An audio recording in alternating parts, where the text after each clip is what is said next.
E aí, pessoal, tudo bem com vocês? Bom, para quem não me conhece, para quem já me conhece, eu sou a doutora Marina, sou advogada inscrita na OAB São Paulo, tá? Especialista em defesa do consumidor. E como prometido para vocês, esse mês aqui eu irei fazer, vídeos, uma vez por semana sobre casos, de feminicídios, como é o mês da mulher, irei fazer sobre casos que mudaram a justiça, que marcaram a justiça, em razão que foram cometidos, em relação, somente em razão da mulher ser mulher, E hoje, essa semana, eu vou trazer um caso que eu já vou falando, eu nasci 20 anos depois, que esse caso aconteceu, gente, se eu falar alguma abobrinha ou se eu falar alguma coisa errada, por favor, quem viveu aquela época me corrija. Porque é um caso que aconteceu 20 anos antes de eu nascer. E foi um caso que marcou a justiça e que marcou também o movimento feminista no Brasil, tá? A luta por justiça, pelos direitos da mulher no Brasil, tá? E, assim, se eu falar alguma coisa errada, se eu errar alguma coisa, me perdoem, tá? Porque, como eu disse, eu não vivi essa época, tá? Mas eu decidi escolher porque marcou a justiça brasileira, Em relação a isso, eu vou falar lá na frente como e porquê, tá bom? Então, geralmente os mais velhos, falam muito desse caso, que marcou muito, Então, eu decidi falar inaugurar, os vídeos do mês da mulher com esse caso, tá? E falar como que foi a evolução, as teses que usaram na época, por que não deveriam usar, e qual foi a evolução dessas teses daquela época para hoje, tá? Que hoje será o caso da socialite Ângela Diniz, tá? E do considerado aí playboy Doca Street, tá? Então eu vou começar primeiramente falando, quem era Ângela Diniz, quem era Doca Street, e como se levou a esse crime tão bárbaro, tá? Bom, primeiramente a gente tem que levar em conta, eu vou também falar sobre alguns aspectos, que minavam, que cortavam direitos das mulheres naquela época, e que a vítima, no caso a Ângela Diniz, sofreu, naquela época também, antes de ela ser assassinada. Bom, o nome dela completo era Ângela Maria Fernandes Diniz, Ela nasceu em Cuvelo, região metropolitana, se não me engano, região metropolitana de Belo Horizonte. Ela era mineira, não era carioca, igual alguns falavam aí. Ela nasceu na região metropolitana de Belo Horizonte. Ela era filha de um casal bem estruturado, tá? Era uma família bem estruturada. E ela cresceu numa família bem estruturada, Isso, a gente tem que reiterar que nem sempre a violência contra a mulher somente acontece nas classes sociais mais pobres. Nas classes sociais mais ricas também pode acontecer, e eu vou trazer mais casos assim aqui, tá? Ela casou com um engenheiro, tá? Em 1965, tá? Ela casou em 1964. Ela nasceu em 1944, dia 10 de novembro de 1944. Ela se casou com um engenheiro, tá? Em 1964, onde ela já começou a crescer na vida por isso. E teve 3 filhos, tá? Com esse engenheiro. Porém, o casamento não deu certo. E ela pediu desquite na época, porque o divórcio ainda não era legalizado no Brasil, né? O divórcio não existia no Brasil. Olha que antiquado, não sei se vocês lembram, o primeiro vídeo que eu publiquei nesse canal lá no início de 2021, que falava sobre a evolução dos direitos da mulher no Brasil, né? O divórcio só foi sancionado no Brasil em 1977. Então, para se separar tinha que ser o desquite, não o divórcio. E o desquite tinha alguns requisitos, né? E o cônjuge que pedisse o desquite na época, ele não podia ter a guarda dos filhos, tá? Em regra. A pessoa que pedia o desquite na justiça não podia ter a guarda dos filhos. Então, os filhos não ficaram com ela, os filhos ficaram com o ex-marido dela, tá? Isso já começou por aí. Graças a Deus, hoje não é mais assim, tá? Hoje tá mais equalizado, a justiça tá mais equalizada, hoje tem o divórcio, né? No divórcio se decide se vai ficar com o marido, os filhos, né?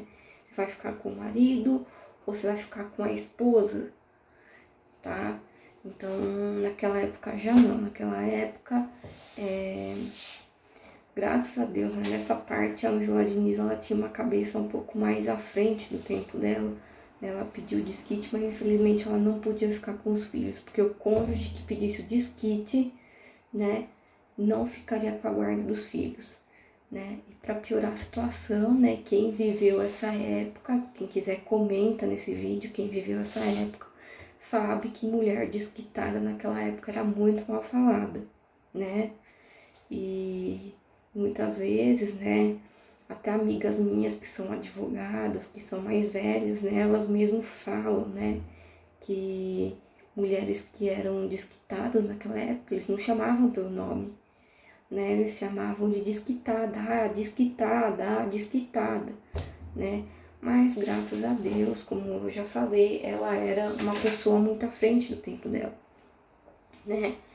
E com isso ela se decidiu aí mudar, né? Mudar-se para o Rio de Janeiro, tá? De Belo Horizonte, e refazer a vida no Rio de Janeiro, tá? Na época ela conheceu um colunista de uma revista e se envolveu rapidamente com ela, né?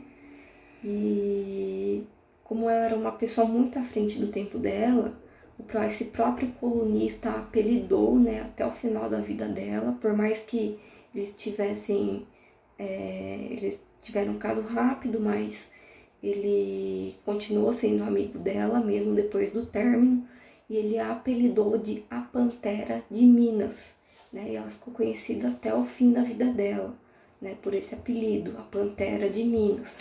Nas colunas sociais cariocas, ela era conhecida como a Pantera de Minas, a socialite Pantera de Minas, tá? Ela chegou também a ter um caso com um outro empresário, que inclusive foi muito polêmico esse caso, né? No qual ele parece que matou um empregado dela, né? Na época, porque ele tinha dado em cima dela, né? Mas esse crime nunca foi devidamente investigado, né, de forma... naquela época não tinha recursos, né, tantos recursos igual hoje para se ter uma boa investigação, né. Ela assumiu a culpa na época, né, ela chegou a ficar presa na época, mas nunca se comprovou que ela tinha envolvimento no caso, somente esse empresário que ela chegou a se envolver, tá. E a própria família dela, né, afirmou que ela não teria um caso com esse empregado dela, porque ela seria muito racista, né, mas nada comprovado, né, para a época. Mas ela, devido a esse crime, toda essa polêmica, ela decidiu terminar também com esse empresário, né, e foi aí que ela começou a se envolver com um tal, né, agora entra ele, Raul Fernando do Amaral Street, mais conhecido como Doca Street. Era um playboy na época, sim, era um playboy, né, porque ele era herdeiro de um ramo de empresas ali, eu não me recordo, porque não tem muita informação, tá, desse sujeito, em qual ele É uma rede de empresas, né, no qual mexe com o ramo de automóveis e também com o ramo financeiro, do mercado financeiro. Ele era muito rico, a família dele muito rica, né, e ele se apaixonou pela Ângela de uma tal forma que ele deixou a esposa e os 3 filhos dele para viver com a Ângela, né? Mas infelizmente ela acabou assinando a sentença de morte dela sem saber. Por quê? O namoro dos dois durou cerca de 4 meses, tá? Porém foi marcado por muitos ciúmes e violência doméstica. E com toda essa situação, né? Como eu já disse, ela era uma pessoa à frente, né, dos tempos dela. Se fosse uma mulher mais antiga, né, assim, da época dela, ou de antigamente, anos 40, 50, né, ela teria aguentado tudo isso, né, mas ela não aguentou, né, ela decidiu procurar os direitos dela e assim, ela chegou uma hora que eles tiveram uma briga muito feia e ela colocou ele para fora de casa, tá? Os dois moravam em uma casa na praia, na cidade de Búzios, no Rio de Janeiro, né? A Armação dos Búzios, né? Não sei como que fala, se é Búzios, se é Armação dos Búzios, porque eu não sou carioca. E foi numa praia, que era a Praia dos Ossos. E ela mandou ele embora de casa, né? Ela expulsou ele, mas ele mesmo assim ficou inconformado. Ele voltou para casa dela. Eles tiveram uma outra briga, tá? Pior ainda. E ele acabou a matando com 3 tiros no rosto e um na nuca com uma pistola, tá? Na noite do dia 30 de dezembro de 1976, tá? Ele se entregou para a polícia na época, mas não deu muita coisa. Afinal, era 1976. E ao mesmo tempo, por mais que a polícia já concluísse o inquérito, já entrasse com ação criminal na época, né, ação penal, ele dava entrevistas para várias emissoras de TV, né, para Rede Globo, para Rede Manchete, né, para muitas emissoras, né, ele era o bambambam bam, bam, e ela ali morta, né, ele tinha feito uma vítima e dando entrevista assim na maior caruda, né. Ele chegou a ficar preso, tá? 7 meses, né? Antes do julgamento. O julgamento dele foi feito em 1979. É aí que entra a questão da discussão da ciência onde eu atuo, né? Que é o direito. Tem uma fala de um professor meu que ele sempre falou assim, isso é verdade, que a gente aprende, né, a gente começa a aprender já desde o primeiro ano, né? A gente pensa uma coisa do direito, mas quando a gente entra na faculdade de direito é outra coisa. Quando a mídia entra pela porta, o direito sai pela janela. A mídia teve muita influência nesse caso, muita, né? Se for ver, acho que até pior naquela época do que hoje, né? Hoje o pessoal não se deixa levar tanto, né? Mas naquela época não tinha Facebook, não tinha WhatsApp, não tinha Instagram, né? Então era só televisão e rádio, né? Televisão e rádio eram as únicas coisas que, né? E telefone, no caso, né? Televisão, rádio e telefone. O que a gente tinha de entretenimento na época? Assistir TV, assistir jornal, né, telejornal. E a imprensa deu ampla cobertura na época. O problema é o jeito que a imprensa deu cobertura na época. Eu vou trazer um outro caso que já tá planejado, é surpresa, tá, gente? Esse caso aí eu assisti, tá, do início ao fim, eu vivi esse caso do início ao fim. Talvez alguns estão até desconfiando qual caso que é, que eu vi que a mídia errou e muito. E eu vou falar por quê, né? Vou falar nesse caso e vou falar, né, no outro. Gente, nesses casos assim, a mídia é tão sensacionalista, né? O técnico em publicidade que eu fiz, que me perdoe, mas realmente, gente, essa parte aí chega a ser nojento. Ainda mais numa época como o final dos anos 70. E naquela época, o que eles mais fizeram predominar, né, durante o julgamento do Doca Street, foi a questão da vida sexual da Ângela Diniz. Gente, isso não tem... O que isso tem a ver, né? Que isso não tem relevância nenhuma, ninguém quer saber, né, da vida sexual da vítima, né? O que está em voga é o assassinato da vítima, né?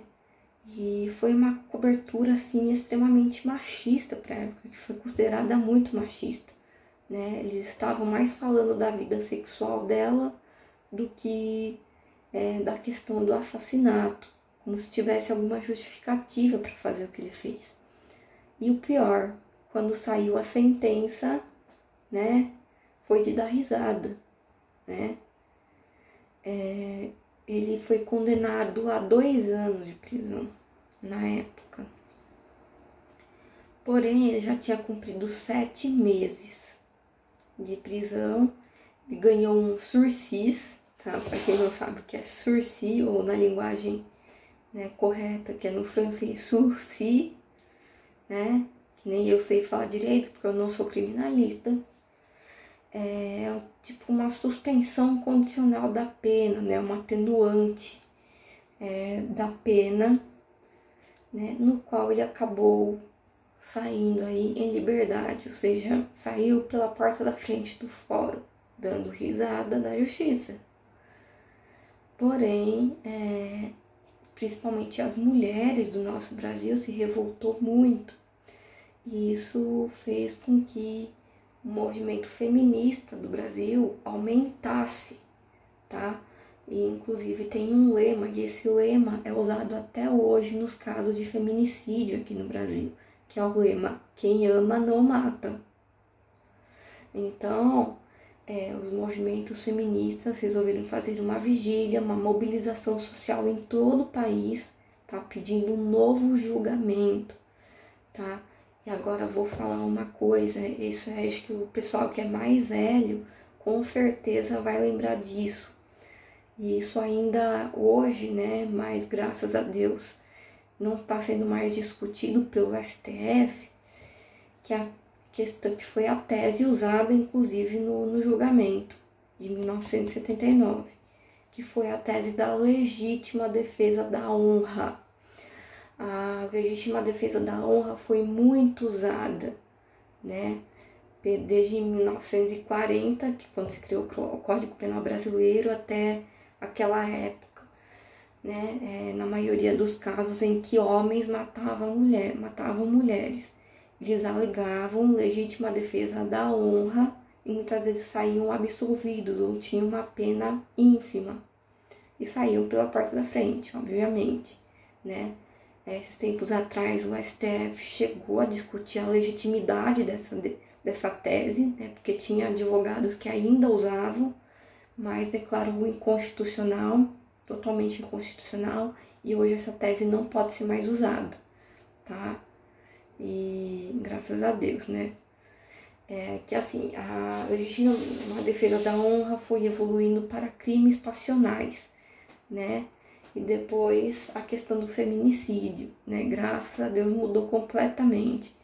Então, hoje é muito condenável essa tese, tá? Essa tese foi muito discutida, né? Principalmente quem já leu o livro Gabriela, Cravo e Canela, do Jorge Amado, ou assistiu a série Gabriela, tanto lá em 75 quanto em 2012, né? Essa tese foi muito colocada pelo Jorge Amado nesse livro, né? Do caso do Jesuíno e da Sinhazinha, né? Onde ele mata a Sinhazinha, né? Porque, óbvio, ele agredia ela, não dava o amor necessário. A Sinhazinha se envolveu com um dentista, né? Eu não lembro agora o nome dele, e acabou matando ela, né?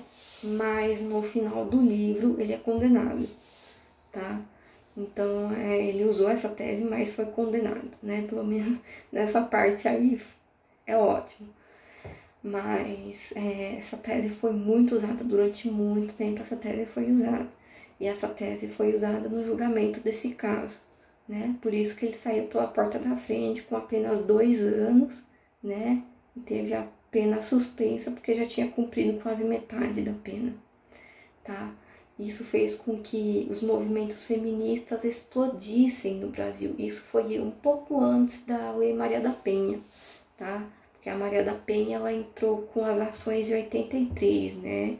A história dela começou em 83, né? Esse caso foi quando a causa aconteceu em 76, o julgamento foi em 79, tá? Porém, não vai acabar por aí. O caso da Ângela vai ter um novo julgamento, tá? Em 1981, onde ele vai pegar, se não me engano, tá? 18 anos de prisão. Nesse caso aí, quando anunciaram a sentença final dele, em 1981, né? Foi quase que não parecia a final de Copa do Mundo, né? Teve cobertura muito ampla e pessoal na porta do fórum, principalmente a mulherada aí que liderou esse movimento, né? E quando finalizaram, né, o pronunciamento, bateram palmas, tá, gente? Porém, não adiantou muita coisa, infelizmente, porque depois ele saiu, depois de cumprir 1/3 da pena, em 1987, tá? Ele continuou, tá, com a vida dele depois, no ramo de empresa da família dele, em ramo de vendas de automóveis e mercado financeiro até a morte dele. Ele voltou com a esposa, tá, e com os 3 filhos, e ele morreu em dezembro de 2020 por um infarto do miocárdio, tá bom? Bom, que Deus o tenha, né? Ou o diabo. Então é isso, gente. Esse foi o caso da Ângela Diniz. É o primeiro vídeo de março, tá? Dos 4 que eu vou publicar. Semana que vem tem mais, tá? E, bom, é isso. Boa semana pra vocês, tá? Se eu falei alguma abobrinha aqui, tá? Por favor, me corrijam nos comentários, tá? Dê seu like, compartilhe. Sigam-me nas redes sociais, que é Instagram, @marinakdv, tá? E, bom, como prometido, tá aí. E semana que vem tem mais, tá bom? Um beijo pra vocês e até mais.